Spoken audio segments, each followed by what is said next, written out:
I was zipping up the back of my sister's wedding dress when I saw it catch the light, a small flash of gold on her right hand, and for a second I thought it was just her engagement ring sitting wrong. Then she lifted her hand to fix a loose curl by her ear, and I saw it clearly, the thin gold band with the single oval sapphire that had sat in my mother's jewelry box for 30 years before it sat, for the last 4, on my own dresser, in a small velvet pouch I had not opened since the funeral. My sister was wearing my mother's wedding ring on her wedding day, and she had not asked me, because she had not needed to ask me. She had simply taken it. Welcome back to Calm Hour Stories. I'm Dana, 36, and this is the story of the day my sister stood at the altar wearing the one thing our mother left specifically to me, and what I did about it after the music stopped and the guests went home. If you've ever watched something that mattered to you get treated like it belonged to everyone but you, stay with me to the end. Drop a comment, and subscribe, because the quiet way this ended is the part nobody at that wedding ever saw coming. I want to start before the wedding, because you need to understand what that ring actually was before you understand what it meant to watch it on someone else's hand. My mother died 4 years ago, in March, after an 18-month fight with ovarian cancer that she handled with more grace than I have ever managed to summon for anything in my own life. In the last 6 months, when she knew with total certainty how this was going to end, she did something she had never done before. She sat me down, alone, in her bedroom, with the jewelry box open on the bed between us, and she went through it piece by piece, telling me which things were costume, which things were real, and which things mattered. Most of it she said I should split with my sister Tess however felt fair, the brooches, the bracelets, things with sentimental value but no real story attached. But when she got to the ring, the thin gold band with the single oval sapphire that my father had bought her with money he didn't really have, the year before I was born, back when they were young and broke and stupid in love in the way young broke people sometimes are, she closed her hand around it for a long moment before she gave it to me. She told me this one was mine. Not split, not shared, not figure it out with your sister. Mine. She said Tess would get the diamond studs, the ones our grandmother had given her, the ones Tess had always loved more anyway, and that felt fair to both of us, a clean division between 2 daughters who had spent a childhood competing for things that didn't need to be competed for.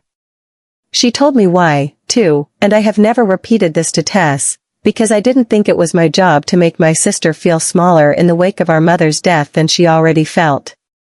She said I was the one who would understand what the ring actually was, not just a pretty piece of jewelry, but a promise her young, broke, stupid-in-love husband had made when he had nothing else to give her. She said Tess loved things for how they looked. I loved things for what they meant. She wasn't wrong about either of us, and she wasn't being unkind saying it, just honest, the particular unflinching honesty people sometimes find only when they know they're running out of time to be anything else.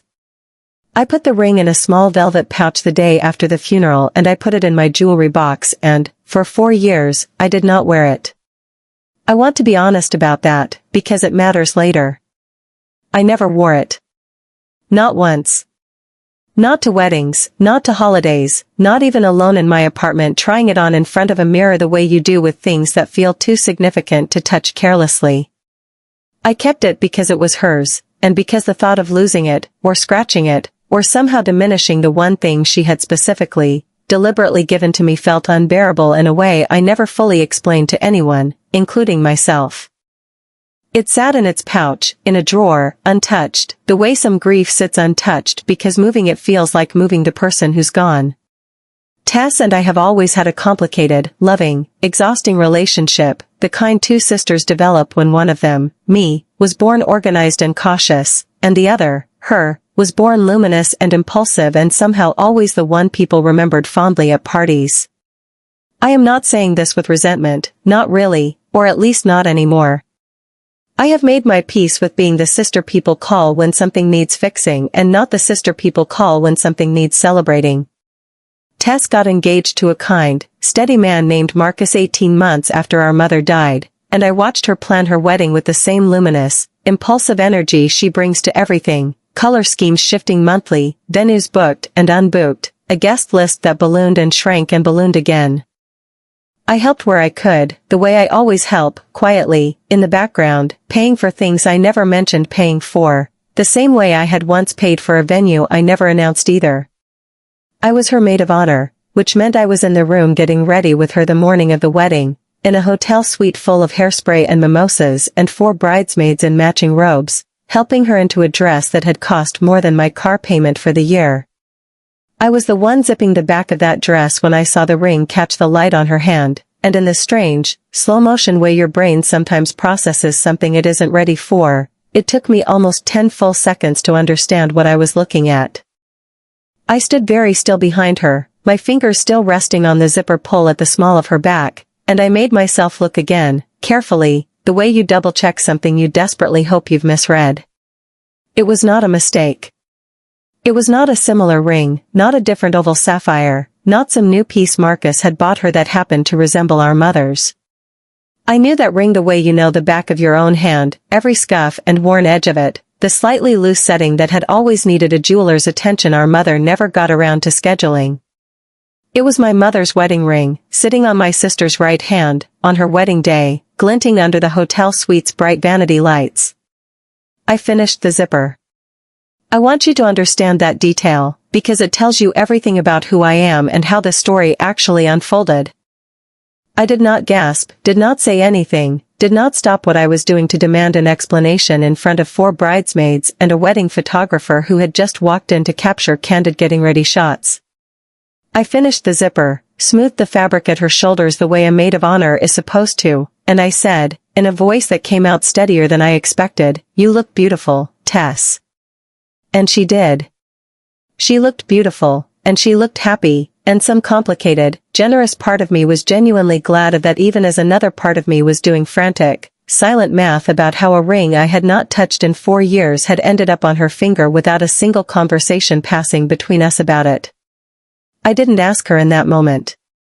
I want to be honest about why, because it would have been easy to ask, easy to pull her aside for 30 seconds and say, "Where did you get that ring?" And I chose not to. Part of it was practical. It was 90 minutes before the ceremony, hair half done, makeup half applied, and creating any kind of disruption felt cruel in a way that had nothing to do with what she'd done and everything to do with what kind of person I wanted to be on her wedding day. But part of it, the more honest part, was that I genuinely did not know yet whether this was a misunderstanding I could forgive easily or something else entirely, something that would require me to understand it fully before I said a single word about it, and I have learned, across plenty of hard conversations in my life, that the things you say in the first shock of discovering something are rarely the things you mean once you've had time to actually think. So I smiled. I helped her into her shoes. I held her bouquet while she practiced her vows one more time in front of the mirror, her voice catching at the line about her father walking her down the aisle alone since our mother couldn't be there. I watched her dab at her eyes carefully so as not to smudge her makeup, and I felt the strange, layered grief of loving someone completely while also, simultaneously, feeling something close to betrayal sitting right alongside that love, neither canceling the other out, both just existing together, the way complicated feelings about family always seem to. I caught our father in the hallway outside the suite, pulling him aside for a moment before the ceremony started, because if anyone might know how that ring had ended up on Tessa's hand, it would be him. He had kept some of our mother's things after the funeral, the things neither of us claimed, stored in a box in his closet that he occasionally went through alone, in ways he never fully talked about. I asked him, quietly, careful to keep my voice light, whether he knew Tess was wearing Mom's ring. He looked at me, confused for a second, and then his face did something complicated, a flicker of guilt passing over it too quickly for him to hide it from me. He told me Tess had come to him 3 weeks earlier, crying, telling him she felt like something was missing from her wedding day, some piece of Mom that she could carry with her down the aisle. He said she'd asked if there was anything of our mother's she could wear, something small, and he'd remembered the box in his closet, and somewhere in going through it together they'd found the ring, in its velvet pouch, and Tess had cried harder, saying it felt like exactly the right thing, exactly the missing piece. He said he hadn't realized, in the moment, swept up in his daughter's tears 3 weeks before her wedding, that the ring was something specific, something already decided, something that belonged, by our mother's own explicit instruction, to me and not to the family's general collection of things to be distributed by whoever asked for them hardest. I asked him, my voice tighter now than I wanted it to be, how the ring had even been in his closet box if it had been sitting in my dresser drawer for 4 years. And that was when the second piece fell into place, the piece that actually mattered, the piece that turned this from a misunderstanding into something else. He said Tess had told him she'd borrowed it from my apartment over Thanksgiving, when I'd had her and Marcus over for dinner, while I was in the kitchen finishing the turkey, slipping into my bedroom under the guise of using my bathroom, finding the velvet pouch in my jewelry box because she knew, generally, where I kept things like that from years of being sisters who'd shared drawers and secrets and bathrooms their whole lives. She had taken it that night, 4 months before the wedding, and had simply never told me, planning, our father said, almost sheepishly, to surprise me by wearing it and telling me the meaning of it at the reception, in some toast or speech she'd apparently been planning, framing it as an emotional tribute to our mother that she assumed I would find beautiful rather than violating. I stood in that hallway, in my bridesmaid dress, with the ceremony starting in less than an hour, and I felt the particular, specific anger that comes not from cruelty but from carelessness, the anger of realizing someone took something that mattered to you and never once considered, in their planning, that it might not be theirs to take, because somewhere in their head, family things simply belong to whoever needs them most in the moment, regardless of what was actually decided, regardless of what was actually said. My father, watching my face, said something that I have turned over many times since, something that wasn't quite an apology and wasn't quite an excuse either. He said he hadn't wanted to ruin Tessa's moment by stopping her, 3 weeks before the wedding, by insisting she ask me first. He said he figured I'd understand, that I always understood, that I had always been the one who let things go for the sake of keeping the peace. I told him, as gently as I could manage with the ceremony 40 minutes away, that understanding wasn't really the same thing as not minding, and that he had let my sister wear a stolen ring down the aisle assuming my silence afterward was a guarantee instead of a choice I hadn't even been given the chance to make. I went back into the suite because there was nothing else to do, because the ceremony was starting whether or not I had resolved the thing twisting quietly in my chest, and because some long-practiced part of me has always known how to perform composure even while something underneath it is genuinely cracking. I helped pin the final veil clip into place. I told Tess, one more time, that she looked beautiful, and I meant it, even now, even knowing what I knew. Love and anger have never cancelled each other out for me. They have always just sat together, uncomfortable roommates sharing the same small space. The ceremony itself was lovely, the kind of outdoor garden wedding Tess had dreamed about since she was a teenager, string lights threaded through the trees, folding chairs arranged in soft rows, our father walking her down a grass aisle with his jaw set in the particular way it gets when he's trying not to cry in public.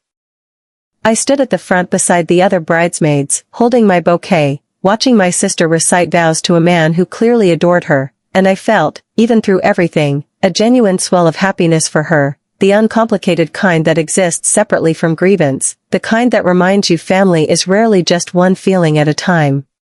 When the officiant asked for the rings, Marcus slid a simple platinum band onto Tessa's left hand, and the ceremony moved forward in its expected rhythm, and nobody in that garden but me and our father knew that the ring glinting on her right hand, the one she kept glancing at throughout the ceremony with visible, performative tenderness, the one she would later hold up during her reception toast as a tribute to our late mother, had been taken from my dresser drawer 4 months earlier without a single word of warning. I want to walk you through what happened at the reception, because that's where the second wound landed, sharper than the first. The one that actually decided everything that came after. The reception was held in a renovated barn an hour outside the city, the kind of venue with string lights and reclaimed wood tables that Tess had fallen in love with during one of her many venue-shifting phases. Dinner went smoothly. The toast started around 8, the best man first, sentimental and a little too long, then me, as maid of honor, delivering a speech I had written and rewritten a dozen times in the weeks leading up to the wedding, before I knew anything about the ring, a speech about Tessa's laugh and her impulsiveness and how she had always been the braver of the two of us, the one who leapt while I calculated. I delivered it well, I think, because I am good at performing composure, and the room laughed in the right places and got teary in the right places, and Tess hugged me hard afterward, her face wet, telling me it was perfect. Then, near the end of the night, after the cake had been cut and most of the formal program had wound down, Tess took the microphone again, unscheduled, the way she does most things, impulsively, in the moment, because something had moved her and she wanted to share it immediately rather than holding on to it. She held up her right hand, the ring catching the string lights, and she told the room, voice already thick with emotion, that she was wearing her mother's wedding ring tonight, that it was the one piece of her she'd needed to have with her on this day, that she felt her mother's presence in every step down the aisle because of it. The room made the soft collective sound rooms make at moments like that, a low chorus of touched, sentimental approval, someone near the back saying, "Oh, that's beautiful," loud enough to carry. My aunt, sitting near the front, dabbed at her eyes. Marcus put his hand over Tessa's, his face full of tender pride at his new wife's emotional generosity. And I sat at the head table in my bridesmaid dress, holding a glass of wine I suddenly couldn't bring myself to drink, and felt the second, sharper version of what I'd felt in the hotel suite that morning, because now it wasn't a private discovery between Tess, our father, and me. Now it was a public story, performed for 60 wedding guests, in which my sister had taken something specifically left to me, worn it without asking, and was now collecting heartfelt applause for an act of theft she had reframed, completely sincerely, as an act of love. I want to be precise about something here, because it matters to the rest of this story. I do not believe Tess set out to hurt me. I have turned this over more times than I can count in the months since, and I genuinely believe my sister experienced what she did as a beautiful gesture, not a violation, the same way our mother had once described her, accurately and without unkindness, as someone who loved things for how they felt rather than for what had actually been decided about them. Tess was not lying to that room. She believed every word of what she said. She believed, in some genuine, uncomplicated way, that wearing our mother's ring was simply an act of honoring her, a fact that belonged to the whole family equally, the same way my own family, in a different story I once knew, had believed a condo belonged to whoever needed it most. The intention was love. The execution was theft. Both things were true at once, and sitting at that head table, I understood I was going to have to find a way to hold both truths without letting either one cancel the other. I did not stand up. I did not take the microphone and correct the record in front of 60 guests, the way some other version of me, in some other story, might have done with 2 pieces of paper and a quiet, devastating voice.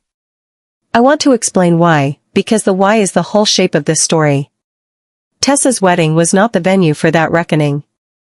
Whatever had been taken from me, whatever needed to be said, it was not going to be said over a microphone at a renovated barn while my sister stood in her wedding dress glowing with what she believed, completely sincerely, was a tribute to our mother. If I corrected her there, in that room, I would become the story. The bitter sister who couldn't let her have one beautiful, sentimental moment on her wedding day.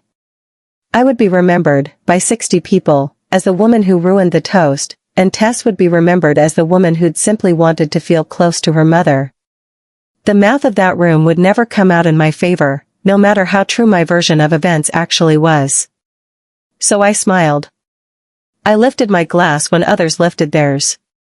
I let the moment pass, the way I have let other moments pass before, the particular discipline of swallowing something whole in front of a crowd because the crowd is never actually the place where the truth gets to land cleanly. I clapped, soft and even, the same way I imagine other women have clapped at other tables, in other stories, while something inside them quietly, carefully began keeping score. The reception ended a little after 11, the way weddings end, in a slow unraveling of goodbyes and sparkler send-offs and relatives hugging too long in parking lots. I stayed until almost the very end, helping load gift bags into Tess and Marcus's car, hugging aunts and cousins I hadn't seen since the funeral, performing the role of devoted, dependable older sister one more time, the role I have performed at every family event for as long as I can remember. Tess found me near the ballet stand around 11:30, her veil long gone, her dress slightly rumpled from a night of dancing, glowing in the particular exhausted, radiant way brides glow at the end of their own weddings. She hugged me hard, the way she does, and told me she loved me, and thanked me again for the speech, and I hugged her back and told her I loved her too, because I did, because loving her has never once been in question, even in the moments when I have also been furious with her. And then, because the reception was over and the guests were gone and there was no longer a room of 60 people whose judgment I needed to manage, I said it. Quietly. Not with anger in my voice, because I had spent the entire night carefully draining the anger out of my voice so that what was left, when I finally spoke, would be clear enough for her to actually hear. I told her I knew the ring was Mom's, the one Mom had specifically given to me, the one she'd taken from my dresser drawer over Thanksgiving without telling me. I watched her face change in real time, the glow dimming slightly, replaced by confusion first, then something like dawning unease, the particular look of a person realizing, mid-celebration, that a story they'd believed was simple has turned out to have a second half they hadn't accounted for. She said, almost immediately, that she hadn't meant anything bad by it, that she'd just wanted to feel close to Mom, that she'd planned to tell me eventually, that she thought I would understand. I told her, as evenly as I could, that I did understand the wanting, the missing our mother, the desire to feel her presence on a day that big. I said I would have lent her that ring in a heartbeat if she'd simply asked me, that the entire wound here had nothing to do with whether she got to wear it and everything to do with the fact that she had decided, on her own, without a single word to me, that asking wasn't necessary, because it was a family thing, and family things, in her mind, belonged to whoever needed them most in a given moment. Tessa's face crumpled slightly, the exhaustion of the night catching up with the weight of what I was saying, and she said, in a smaller voice than I'd heard from her in years, that she was sorry, that she hadn't thought about it that way, that she genuinely believed I would be happy she'd found a way to include Mom in the day. I told her I believed that, I did, but that believing her intention was good didn't undo what had actually happened, the same way our father not meaning to enable it didn't undo his part either. I told her Mom had given me that ring specifically, deliberately, in a private conversation neither of us had ever known about until tonight, and that the specificity of that gift had mattered to me in a way I had never fully explained to anyone, because grief doesn't always come with an instruction manual for how loudly you're supposed to protect the things that matter inside it. She asked, quietly, if I wanted the ring back right then, in the parking lot, in her wedding dress, and I told her no.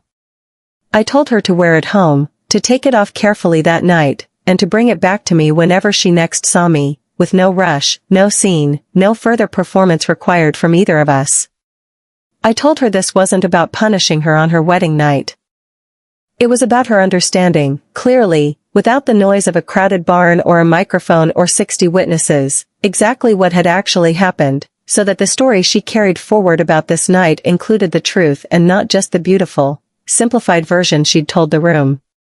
She hugged me again before she got in the car, this time tighter, longer, the kind of hug that carries an apology inside it even when the words have already been said. Marcus, waiting by the driver's side door, looked between us with the careful, slightly anxious expression of a new husband sensing he's witnessing something he doesn't fully have context for, and I told him, with a small, genuine smile, that everything was fine, that this was just sisters being sisters, which was true enough for that moment, even if it wasn't the whole truth. I drove home alone that night, the same way I have driven home from plenty of family events feeling more complicated than the people around me probably assumed. And I thought, the whole way, about my mother sitting on her bed 4 years earlier, closing her hand around that ring before she gave it to me, telling me it was mine, not split, not shared, mine. I thought about how she'd known, somehow, the way certain people seem to know things about their children that those children don't fully understand about themselves yet, that I was the one who would carry the weight of that ring correctly, who would understand it as a promise instead of a prop. I thought about how Tess had worn it beautifully, sincerely, and had still managed to miss the entire point of what it actually was, the same way some people manage to love a thing completely while still treating it as though it belongs to whoever needs it most in the moment they happen to need it. I did not feel triumphant, driving home that night. I want to be honest about that, the same way I've tried to be honest about everything else in this story. I felt tired, in the specific way you feel tired after holding two true things at once for an entire day, love and anger, celebration and grievance, without letting either one collapse into the other. I felt, mostly, like I had finally said the thing I needed to say in the only way that could actually be heard, quietly, after the noise had cleared, instead of loudly, in the middle of it, where it would have only ever been received as an attack. Tess returned the ring 11 days after the wedding, on a Tuesday evening, showing up at my apartment unannounced with a small gift bag in her hands, the kind of soft tissue paper bag people use for things they've thought carefully about how to present. I let her in. We sat on my couch the way we have 1,000 times before, in 1,000 different configurations of this same relationship, and she handed me the bag without much preamble, her face still carrying some of the uncertainty it had carried in that parking lot 11 days earlier. Inside the bag, beneath the tissue paper, was the velvet pouch, and beside it, folded small, was a handwritten note. I want to tell you what the note said, because it mattered more to me than I expected it to. She'd written that she'd spent the past week and a half thinking about what I'd said, replaying the wedding night, the toast, the applause, the way the room had reacted, and she said something had finally clicked into place for her somewhere around day 6, lying awake unable to sleep. She wrote that she realized she had spent her entire life assuming that family things existed in some shared pool that anyone could draw from if their need or their love felt big enough in the moment, and that she had never once questioned that assumption because it had always, conveniently, worked out in her favor, because she had always been the one drawing from the pool rather than the one watching it get drawn from. She wrote that she didn't fully understand, until she sat with it, what it must have felt like for me to watch her wear that ring at the altar, to hear her tell 60 people a story about honoring our mother while standing in a dress paid for partly by my own quiet, unmentioned generosity, holding a ring she'd taken without asking, performing a grief she hadn't actually had to carry alone the way I had carried mine in the 4 years I'd kept that ring untouched in a drawer. She wrote that she was sorry, not the easy, reflexive kind of sorry people say to end a conversation, but the slower kind that comes after actually sitting with the size of what you did. I cried reading that note, which surprised me, because I had not cried once through the whole ordeal, not in the hotel suite, not at the reception, not driving home alone that night. Something about seeing it written in her handwriting, the same loopy, impulsive handwriting she'd had since we were kids passing notes under our bedroom doors, made the whole thing land differently, more fully, than any spoken apology could have. I told her I forgave her, and I meant it, because I did, because the note had done the thing the wedding night conversation in the parking lot had only started doing, which was actually closing the gap between her understanding and mine instead of leaving it open and unresolved. But I also told her something else, something I had decided, in the 11 days between the wedding and that Tuesday evening, that I needed to say clearly, regardless of how the apology had landed. I told her that forgiving her for taking the ring did not mean I was going to spend the rest of my life pretending the underlying pattern wasn't real, the pattern where the things that mattered most to me, quietly, privately, without performance, kept getting treated by our family as available for the taking the moment someone else's need or grief or celebration felt loud enough to justify it.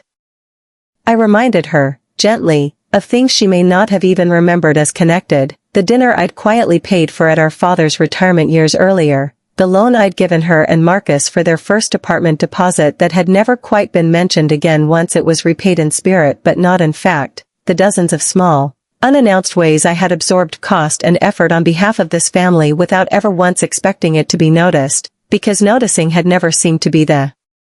point of doing it. Tess listened to all of it without interrupting, which itself felt like a kind of growth I hadn't seen from her before, the impulsive, talk-first sister sitting quietly while someone else finished a thought completely. When I was done, she said something that surprised me, something I have thought about often since. She said she thought, growing up, that I had simply liked being the responsible one, the dependable one, the one who didn't need things the way she needed things, and that it had never occurred to her, until this exact moment, that liking a role and being stuck inside a role might look identical from the outside while feeling completely different from the inside. I told her that was probably the most honest thing either of us had said to each other in years, and we both laughed, the small, exhausted laugh of two people who have just survived something neither of them fully understood until they were standing on the other side of it. I put the ring back in its velvet pouch and set it on my dresser, and for the first time in 4 years, instead of putting it away in a drawer, I left it sitting out where I could see it, a small act I didn't fully understand the meaning of until later, when I realized I had stopped treating it as something too fragile to be looked at directly, and started treating it, finally, as something that was simply, plainly, mine. The weeks after that conversation were quieter than I expected them to be, In the good way, the way silence sometimes is when it follows something that needed to be said instead of preceding something that's about to be said. Tess and I talked more in that following month than we had in the entire stretch of wedding planning before it, real conversations, not logistics, not seating charts, not vendor confirmations. She asked me, once, almost shyly, if I wanted to come over and go through some of Mom's old photo albums together, something we'd never actually done since the funeral, both of us too raw at the time to sit with that kind of concentrated grief in one sitting. I said yes. We spent an entire Sunday afternoon on her living room floor, laughing at our mother's terrible 80s hairstyles, crying at a photo of her holding each of us as infants, for years apart, in the same yellow nursery neither of us remembered but both recognized instantly from 1,000 retellings. I want to tell you about the conversation Tess and I had near the end of that photo album afternoon, because it's the part of this story that actually changed something lasting between us, more than the apology note, more than the returned ring.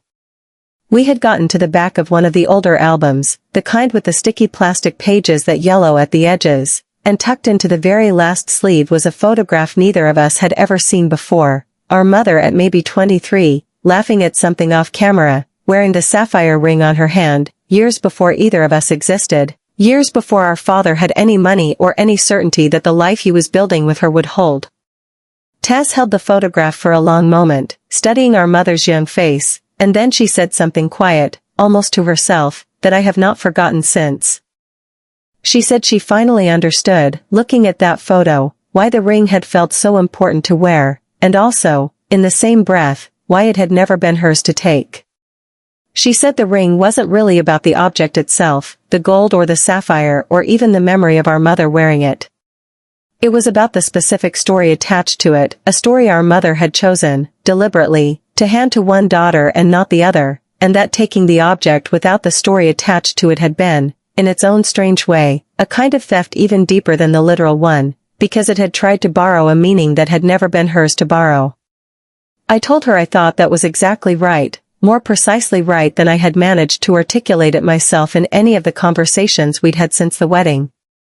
I told her I didn't think she was a bad person for missing that distinction at the time, because most people, most of the time, move through the world assuming family love operates as a shared current, freely available to whoever needs to draw from it, and it usually takes a specific, painful moment of friction to learn that some things, even within families, even between people who love each other completely, are not actually shared, were never meant to be shared, and the love itself doesn't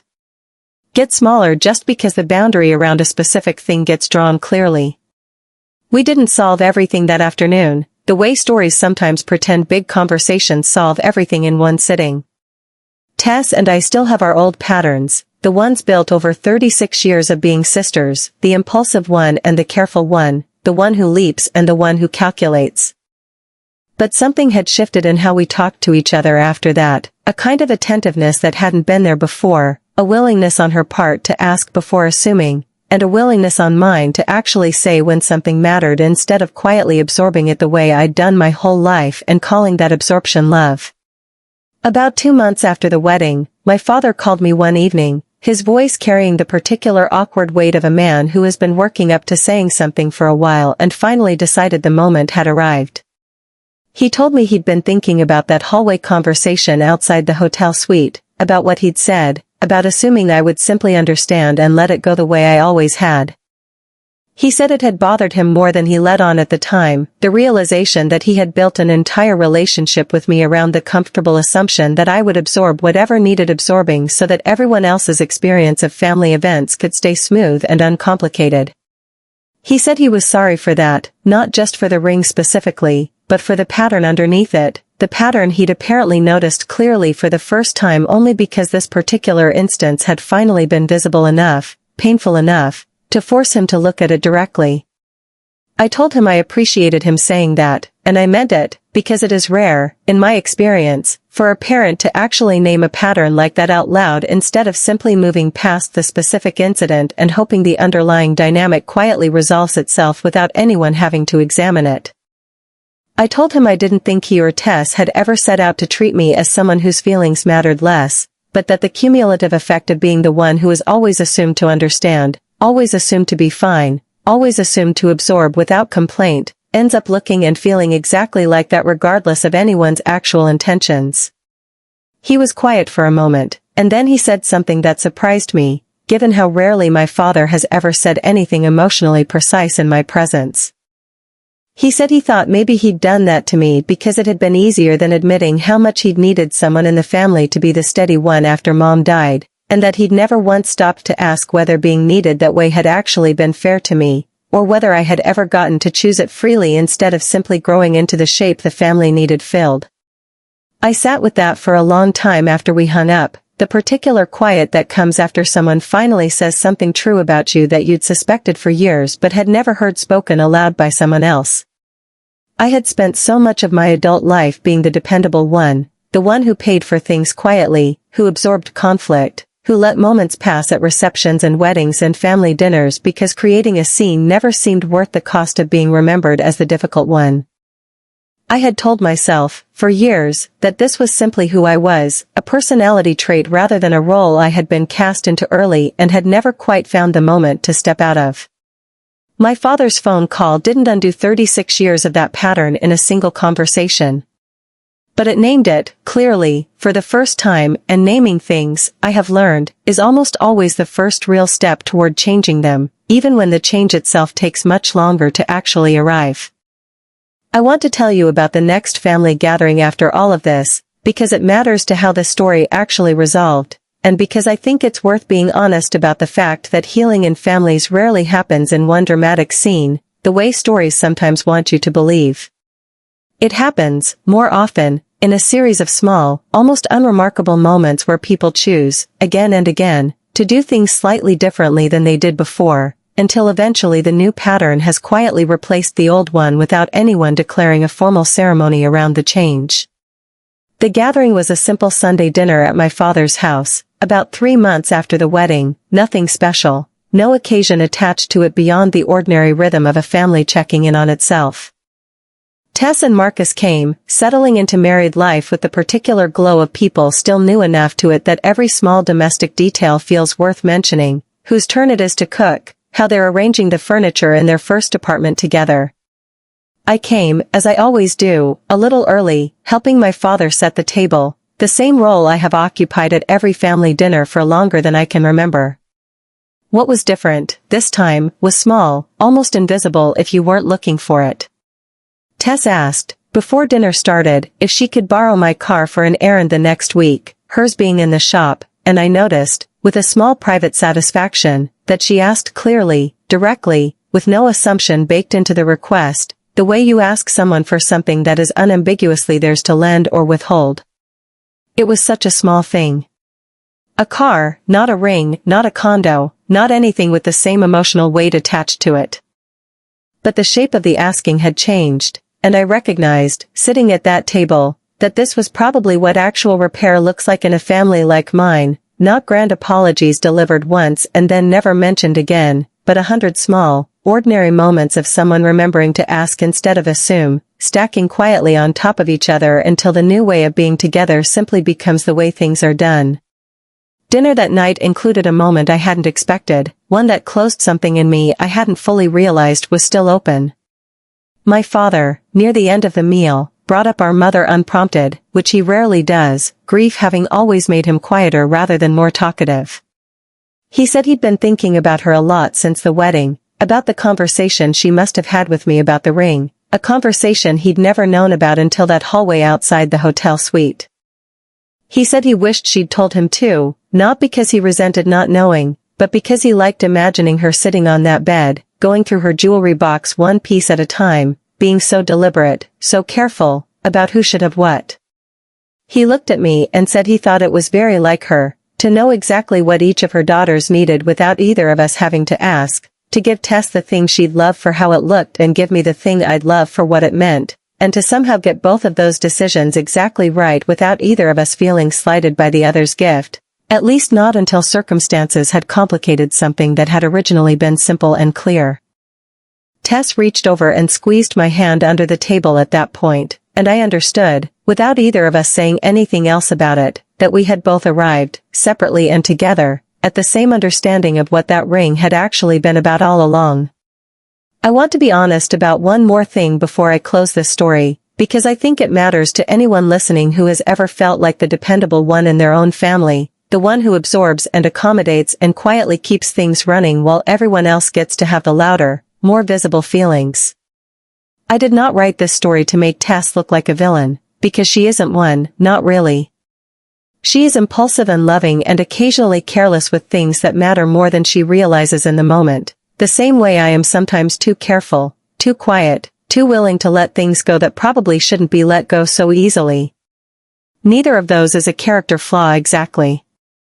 They're just two different ways of moving through a family, two different inheritances from the same parents, and the friction between them was never really about a ring. It was about two sisters finally being honest, after 36 years, about what those different ways of moving through the world actually cost each of us, and what they cost the other person too, even when neither of us meant for it to cost anything at all. The ring sits on my dresser now, out in the open, the way I described earlier, and I have started wearing it sometimes, on small ordinary days that have nothing to do with weddings or funerals or anything dramatic at all, just a Tuesday where I want to feel my mother close to me for no particular reason except that I miss her. I think that's the version of honoring her that actually fits what she intended when she closed her hand around that ring and told me it was mine. Not a performance for a room full of guests. Not a tribute delivered through a microphone. Just a quiet, private thing, worn or not worn entirely on my own terms, exactly the way she left it to me. If there's a part of this story I still think about more than any other, it isn't the moment in the hotel suite, or even the moment at the reception when Tess held up her hand under the string lights and the whole room sighed with sentimental approval. It's the quiet drive home afterward, alone in my car in my bridesmaid dress, replaying my mother's voice from 4 years earlier, the specific weight in it when she said the ring was mine and not split, not shared, mine, and trying to figure out what I actually owed that instruction now that someone else had worn it down the aisle in front of 60 witnesses without my permission. I think, in the weeks that followed, I came to understand something that has changed how I think about inheritance generally, not just the literal kind, the jewelry and the money and the things that get divided up after someone dies, but the kind of inheritance that's harder to name. The roles we get handed inside our families long before anyone formally decides to hand them to us. My mother gave me a ring because she trusted me to understand what it meant. But somewhere underneath that gift, without either of us naming it directly, she had also handed me a role, the one who understands, the one who carries weight carefully, the one who doesn't need things explained twice. That role had served our family well in 100 quiet, invisible ways over the years. It had also, I came to realize, cost me the experience of being asked instead of assumed, of being checked on instead of simply trusted to be fine. The wedding, in its strange way, forced that cost into the open where everyone could finally see it, including me. I don't think I would have chosen that particular method of having it revealed, watching my dead mother's ring glint under string lights on my sister's hand while a room of strangers and relatives sighed with approval at a story that wasn't entirely true. But I have come to believe that some lessons only arrive through exactly the kind of friction that makes them impossible to keep avoiding, and that the version of this story where I simply said nothing, ever, where I let the moment at the reception be the entire story instead of the beginning of a longer, more honest conversation, would have cost me something far larger than a single piece of jewelry. It would have cost me the chance to finally be understood, by my sister, by my father, by myself, as someone whose feelings about what mattered to her were not, in fact, optional information that the rest of the family was free to skip past on their way to their own version of events. I think about my mother often, sitting on that bed with the jewelry box open, sorting through 30 years of her own history with the particular clarity that comes, I imagine, from finally knowing how much time you have left and deciding not to waste any of it being vague about the things that matter. I wonder, sometimes, if she knew, even then, that the ring would eventually become a flashpoint, a small test of whether her daughters had actually understood the different shapes of love she'd tried to teach us, test through beauty and instinct, me through meaning and care. I don't think she could have predicted the specific shape this story took, the hotel suite, the reception, the parking lot conversation at the end of a long night. But I think she understood, somewhere in that last conversation, that giving me the ring without giving me any instructions for how to protect it, how to insist on it, how to say no when someone else assumed it was theirs to take, was an incomplete gift, one I would eventually have to finish teaching myself. I have finished some of that teaching now, I think, though I doubt anyone ever finishes it completely. I have learned, slowly, across this whole strange year, that being the dependable one does not actually require being the silent one, that you can hold someone's hand at their wedding, deliver a loving toast, finish zipping a dress, and still, later, in a quiet parking lot after the music has stopped, say the true thing you needed to say without it costing you the relationship you were trying to protect by staying quiet in the first place. I think that's the actual lesson buried under all of this, more than the specific facts about the ring, more than the apology note, more than the photograph of my mother laughing at 23 with the sapphire glinting on her young hand. You can love your family completely and still insist that the things specifically, deliberately given to you remain yours, and the insisting does not have to be loud to be real. It only has to be clear, and it only has to come from you, eventually, in your own time, in whatever room finally feels safe enough to hold it. I'll close with this, because I think it's the part that actually matters most to anyone who has ever sat quietly through a moment that wounded them rather than saying something in the heat of it. The silence I kept that night was never about cowardice, and it was never about deciding the violation didn't matter enough to address. It was about choosing the room where the truth would actually be heard instead of the room where it would only be performed. There is a real difference between swallowing something forever and simply waiting for the right floor to set it down on.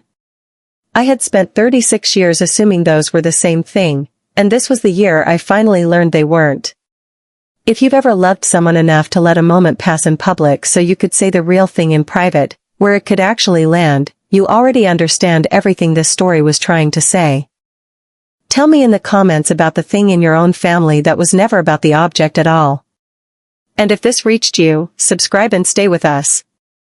We never talked about the wedding toast again after that Sunday dinner, not directly, not as its own subject needing further resolution, because by then it had already folded itself quietly into the larger, ongoing story of two sisters learning to ask instead of assume, learning to say the true thing in the right room instead of the loudest one. Tess wore her own wedding ring every day after that, the platinum band Marcus had given her, and the sapphire stayed with me, on my dresser, worn occasionally and only ever on my own terms. My father grew, slowly, into the habit of checking in on me the way he'd always checked in on Tess, small phone calls asking how I was actually doing instead of assuming the answer was always fine. None of it arrived as a single transformation.